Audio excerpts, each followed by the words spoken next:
Is your business protected against the threat of malicious litigation and frivolous lawsuits? Are you sinking company profits into marketing campaigns that do nothing to contribute to the growth of your business? Bottled Business Sense provides practical business perspectives that uniquely emphasize both legal and media marketing strategies to protect and ensure the longevity of your business. Now, whether you're trying to provide a startup business with some level of stability or an established business with foolproof asset and estate protection, or simply attempting to get a better return for your business marketing dollars, Bill Bernard and Rick Moscoso will expose potential pitfalls to ensure the security and growth of your business, free from unwanted expense and the threat of litigation. You'll learn how to implement marketing and protection tools equal to those used by today's most successful corporations. Let's join Bill and Rick for today's Bottled Business Sense show. All right, everyone. Welcome to this edition of the Bottled Business Sense Show. I'm Rick Moscoso with R2 Visual Studios, here with my co-host Bill Bernard. How you doing, Bill? I'm doing great, Rick. Thanks very much. We're glad to be together for another show, and we're anxious to provide our viewers with some valuable information, hopefully, that they can use in their business. Absolutely. Well, great. I know, Bill, you have an interesting topic that we're going to be speaking about today, and that's Employment Law 101. That's right. We're going to talk about some of the basics as it regards a business owner who might also have employees, and what we need to make them and their employees aware of. Remember, this is a relationship, Right. And so we have needs on both sides.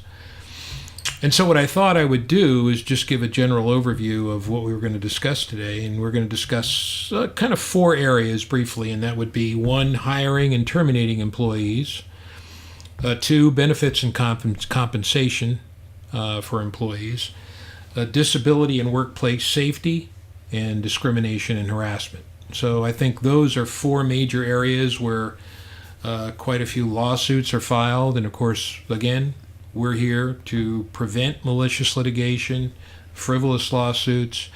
And don't forget, we're here to prevent lawsuits that could actually be, that have some merit to them because proper precautions or steps weren't taken to make sure that bad things wouldn't happen. Yeah, that's a good point. And Sure. it could come out, and it could even come out of the blue at Sure. any unexpected time, right? You got to be, and again, plan, prepare, and protect. Right. I can't emphasize it enough. You have to prepare for all contingencies. You're not going to be perfect, but you can do the best you can. So when you look in the mirror, if something happens, you can say legitimately, I did everything I could. Right. And if you can say that and you're reasonable about it, then chances are that takes whatever's happening into the realm of malicious or frivolous litigation. And you always have a better chance, I think, of winning that kind of a lawsuit. Yeah, excellent. We're going to talk first, I think, Rick, about hiring an employee. And we'll talk a little bit about terminating an employee and what I think you should be able to do to legitimately do that without getting into the last topic of discrimination quite yet. Okay. First, I would urge everybody to make sure they have an employer identification number before they get started in their business, and set up withholding records for taxes. Again, can't emphasize enough, go see an accountant to make sure you got all that done. You need to have an accountant on your team. But make sure that you have an I-9 form completed by employees, because the first thing you need to do is to make sure that they are qualified to work in the United States. Okay? And I think a lot of people forego that or don't think about that quite too much, but they need to do that at all times. And then, of course, they need to obtain the proper insurance in terms of workers' compensation insurance to prevent any injuries that employees might get. So when you go to hire somebody, you want to make sure that you have the proper foundation in place so you can ask the right questions and decide if this person is somebody that you want to come on board in your company. It's not just all about whether they're qualified to do the job. It's about whether or not they can work here, and whether or not you have the proper instrumentation set up to comply with the law. So if you do decide to hire them, you won't get into trouble by cutting corners. So explain to the viewers if you're hiring somebody for your company, how does that differ from someone who maybe you're just contracting? Well, that's a whole different story. In other words, in fact, we have a email that I got the other day from my good friend and business colleague, Steve Smith. And he said, what I would like to hear about is the distinctions between an employee and an independent contractor. And those distinctions are vast and intricate, and I want to address those. So I'm going to take an entire show to do that. And we're going to do that not the next show, but the show after that. Okay. So 2 weeks from today, we'll be discussing that specifics. But in a nutshell, it's a matter of control. Let's put it that way. Okay. If you're controlling if you're telling your employee what to do, when to do it, and how to do it, that person is going to be generally considered an employee, not an independent contractor, because they're under your control. Okay. There are other important distinctions we need to make, but for now, I think that probably suffice for this purpose of this show. Okay, very good. For terminating an employee, once you have this employee in place, and by the way, I should also mention that we're going to do other shows in the future on whether or not you have the right to drug test an employee and how you do that. There are other things that you need to be aware of in terms of making sure an employee is on board. And generally speaking, I'll just give you the tip of the iceberg on that. As long as you have proper notice and tell the employee that that's something you can do, then generally you'll be able to do that prior to the time they're hired, or even tell them that subject to their working relationship, they could be drug tested at any point in time. Generally, that would suffice. So there are other specifics that we can get into and make a whole show out of. Okay. But once you have this employee hired, once you've done the interview, you want to make sure that if it comes time to terminate them, you have a proper file on that employee. And you need to make notations on that employee whenever there's something done that's questionable or something done that's great or appropriate. And you have this little drop file in your drawer, and that drop file should be the source of your annual reviews that you take and compile into a full review when you give it to your employee each year. You have your employee sign that and date it, and that way your employee is aware, they're on notice of exactly what their status is and how it relates to their job. And you would follow this procedure whether you're a company of 100 or 1,000, or maybe just, let's say you're a real estate agent and you have an assistant, a personal assistant that's working for you. You'd still adhere to the same procedure. If that person qualified as an employee, absolutely. Yeah, I would. It doesn't matter, because you got to remember, generally speaking, employee-employer relationships in California are at will. Generally, it means you can fire somebody or hire somebody at any time you want.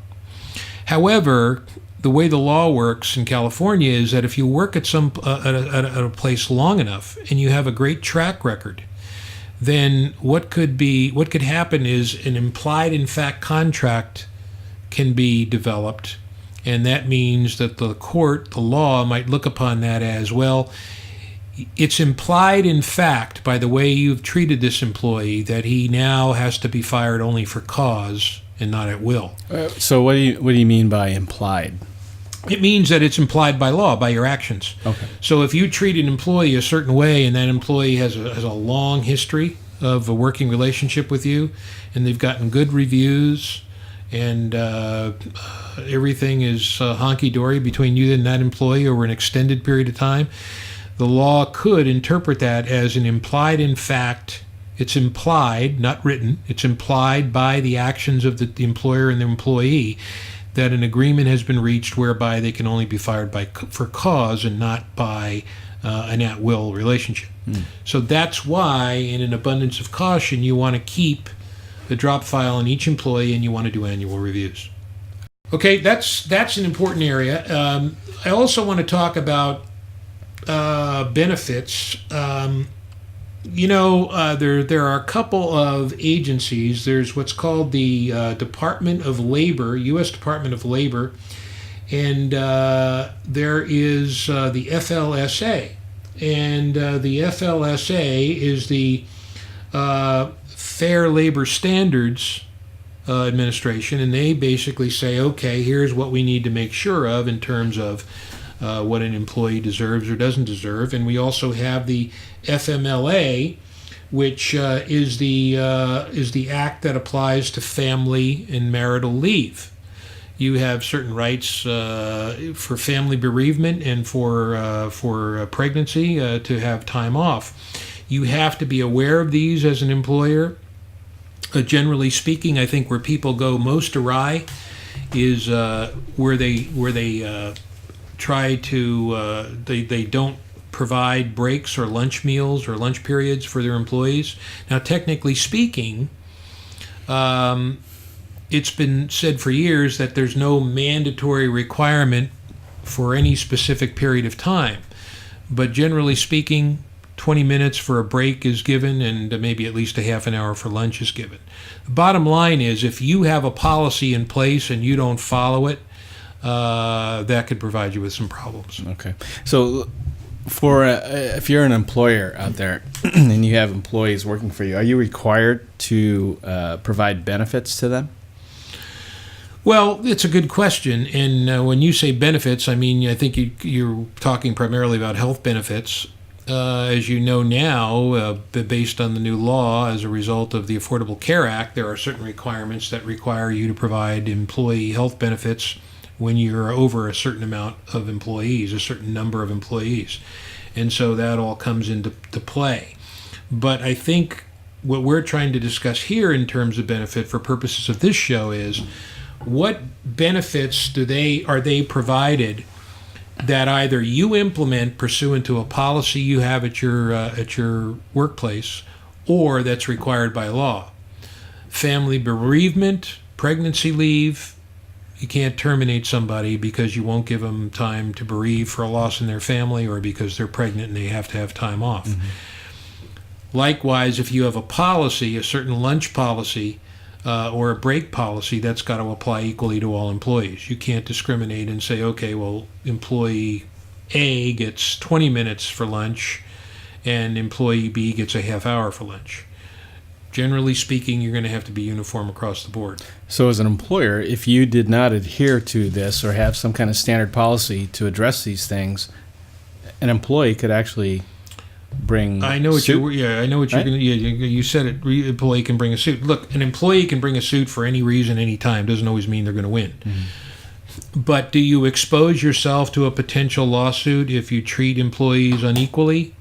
Absolutely.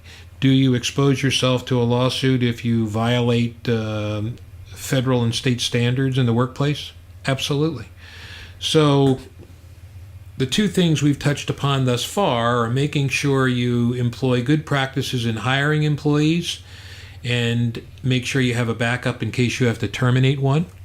And then the second one we touched upon is very important as well. Make sure you provide benefits that are required by law and apply them universally across the board. Don't apply some to some employees and others to other employees. Right. So that's why it's important to have these policies in place. Sure, So, absolutely. And to make sure you follow the policies that are required by law. Right. I also think an important topic is having a safety handbook for small businesses, because one of the areas that we need to discuss is employee safety. I'm sure we've all heard of Cal OSHA, which is the Occupational Safety and Health Administration, that requires that you have safety procedures in place for employees who work for you. And I can't emphasize enough how important it is to have an employee handbook done. And I do a lot of them for various employers. So we would come to you to Yes. have that developed. It's not a standard Absolutely. off-the-shelf thing. Absolutely. You're right. That's very important what you just said. It isn't a standard off-the-shelf thing, and I've seen employers try to do their own. It's not, Rick, but that also emphasizes another point about my business. You know, when you look at asset protection, estate planning, employment law, everything underlying those are all based on contracts. The whole foundation of that practice is based on a knowledge of and implementing an appropriate contract for whatever you need to do. And this employee handbook is, in a way, a contract between the employer and the employee. In that employee handbook, you have such things as grievance procedures outlined. You have things like Cal OSHA and what the procedures are for safety in the workplace. You have your anti-discrimination policies outlined. You have your benefits, as we called them before, outlined. What benefits you receive in terms of family bereavement and pregnancy leave, and how long the lunch hour is, and how many breaks you get. All of those things should be laid out, spelled out in an employee handbook, and then executed by the employee and dated at the back of the handbook and provided to them. And you, of course, have a copy. So we know that they're put on notice and that they understand their rights. Now, whether they take that home and read it or not, that's up to them. Mm-hmm. But it should be crafted in that acknowledgement in the book that they have and or will read this, and that they're aware of their rights. Okay? All right. Very good. Well, this has been extremely interesting so far, and I know, Bill, you have a lot of information here to discuss in the back half of the show, but before we do that, I just wanted to share some information with the viewers and listeners out there, a little bit about R2 Visual Studios. Yes. Since we're on the topic of employment, yes. Quite frequently the studios are asked to go out on location to these businesses to do, whether it's headshots or to do videos of their business, and in a way that really promotes them. And we've had the ability to work with some really good size companies out there. For instance, I know we're going to talk about this later, but we worked in the past with a accounting firm who has, I believe there were 7, maybe 8 employees outside of the principals. And while we did do personal headshots for all of them, one of the things that they requested that we portray is that we do a team shot that makes them look like a team. So it can be advantageous to use employees to promote your business. Yeah, absolutely. It's not just one. In their case, it's not just one single person or 2 principals. It's really a whole team of resources that they offer to their clients in different specialties. So that was really the main focus, is to photograph the team so they look like a client would look at them and say, boy, these guys look really sharp, and they're really confident. Right. And we did the same thing with their video reel when we did their Why Hire Us video. Right. And so we integrated some of the extras, some of their employees as extras, and so it was a lot of fun doing that. So if you want to learn more about how we can help you in your business and how we can help promote your credibility through headshots or through videos, you can reach us at r2visualstudios.com. My email is rick@r2visualstudios, or you can reach me directly on my cell at 949-667-1182. Good. All right. So, Bill, let's get to the back half of the discussion here of Employment Law 101. I think your next topic is disability. Well, disability relates to having, of course, having the proper workers' compensation insurance, and that, of course, is required by law that an employer have that, because you have to remember, if an employee is injured on the job, in the performance of a normal work duty, then he or she is entitled to be compensated by way of the insurance provided by the employer. That's vastly different than going home at the end of your job in the evening and driving your car and getting into a car accident. If you're not on company duty at the time, in other words, if you weren't going somewhere for your employer and then coming back, well, then the workers' compensation insurance wouldn't cover that. So it only it provides coverage for on-the-job injuries. So if you're heading to a job, if you're heading to a job that's in the normal course of your employment for your employer, sure, then that would be something that would be covered by the insurance. Okay, excellent. But the last part of what I want to talk to you about that might take a few minutes, Rick, is this notion of discrimination and the awareness that employers should have against discriminatory claims. And I'm talking about medical condition discrimination, race discrimination, age discrimination, Of course, gender discrimination. There are multiples of discrimination that you can be accused of, and sometimes they're malicious and frivolous, and other times they may not be. Yeah, that's an extremely sensitive topic, and I think our listeners will love to hear what you have to say about that, because I'm sure either they've been involved in it or they know somebody that's been involved in some way, shape, or form. So tell us a little bit more about that. Well, as a matter of fact, I think I see an email coming in here. Oh yeah, here we go. It's an email from Emily, and she would like an example of grievance procedures. Okay. Make issues known from an employer. She's heard about the discrimination portion here of the show and wants to know, I guess, what you do if you have some sort of a claim for some sort of discrimination. Yeah, excellent. Well, you need a grievance procedure in place, and of course, a grievance procedure should be outlined and highlighted in this all-important employee handbook that I mentioned earlier. An employee should be, first of all, encouraged at all times to work out their own problems. And of course, that's not always possible, but you should at least encourage them and have a grievance procedure that advocates that. That advocates cooperation between employees and also has the additional feature of negating any potential misunderstanding. In other words, if there's a misunderstanding and you can both apologize or reason it out, then chances are there wasn't a sincere breach of anybody's rights to begin with. And so that's important to undergo that procedure. The second thing would be to make a formal complaint that you register with your immediate supervisor. And that's something that you write out and you lodge it with your supervisor. Interesting question to that then. So in the case of where I brought up about a real estate agent that has an assistant, what if that supervisor is your boss? Well, then you would, if you would normally, if your supervisor is in a position to allegedly cause the grievance, you would have a grievance procedure that would allow you to bypass and appeal, if you will, your claim directly to that person's supervisor. If that person doesn't have a supervisor and you're only working for one person and he's the party that's caused the grievance, allegedly, well, then you have to make a decision as to whether you think the claim is severe enough to warrant litigation or some sort of legal action, and at that point you'd go see an attorney. Unless the company is so big that it has a human resources department.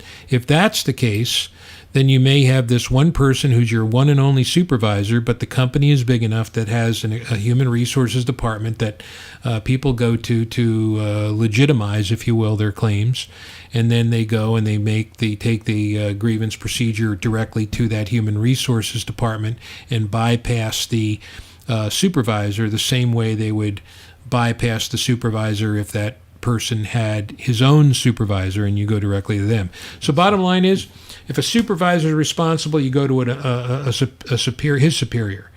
If he doesn't have a superior, you go to human resources. If there's no human resources, then you see a lawyer. Okay. Not that you couldn't see a lawyer anyway beforehand, but I would want to really be on solid ground by exercising the grievance procedure and being able to say that I did so. Yeah, absolutely. Well, Emily, I hope that answered your question.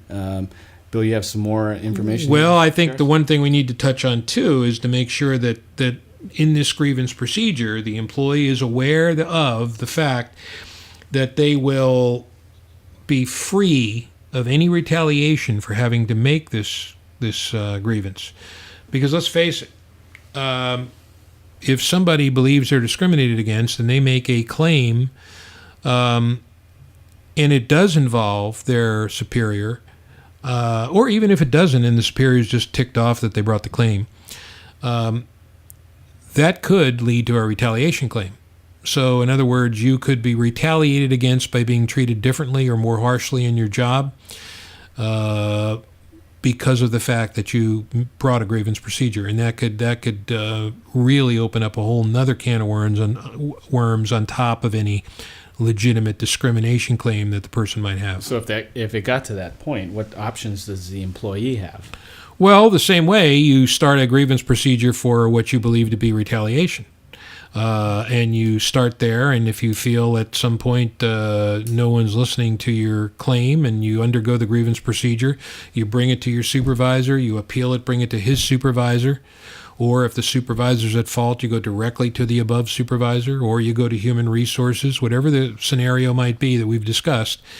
Then that is a separate claim that you would add on to your already existing claim of being discriminated against. Retaliation is separate and distinct. You're being retaliated against for bringing the initial claim to begin with. So these grievance procedures are very, very good, and to not confuse anyone, you try to work it out with the employee, and that includes a supervisor. If you have a supervisor who's causing the grievance, then you can always appeal that to your supervisor's supervisor. If it involves the supervisor initially, you would go directly to the above supervisor. You bypass the initial stage and bring the grievance right to the supervisor of your own immediate supervisor. If there are persons there that you feel uncomfortable with, go to a human resources department. If there are one, bring the grievance there. And remember that the employer should have out a procedure whereby if he or she is not satisfied with the result of the grievance, that there is some appeal process that they can go to a higher person up on the level of chain of command to be able to take that grievance to. If that does not work, then they can institute whatever official kind of action they want to.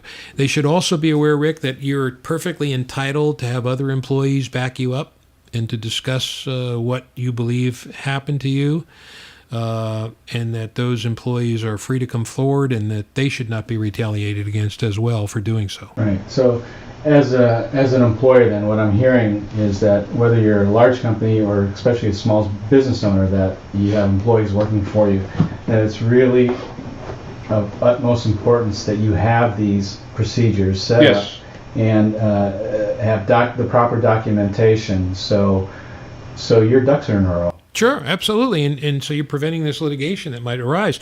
And I would also add this: make sure that you have in place, put the onus on this employee. Make sure this employee is aware of what their rights are, and say, you've got 30 days from the last event that occurred that you believe to be part of your grievance. You've got 30 days from that day to bring the grievance. So in other words, put the onus. Now, that doesn't mean the person can't file a lawsuit. And having a grievance procedure in place doesn't mean that an employee can't institute litigation.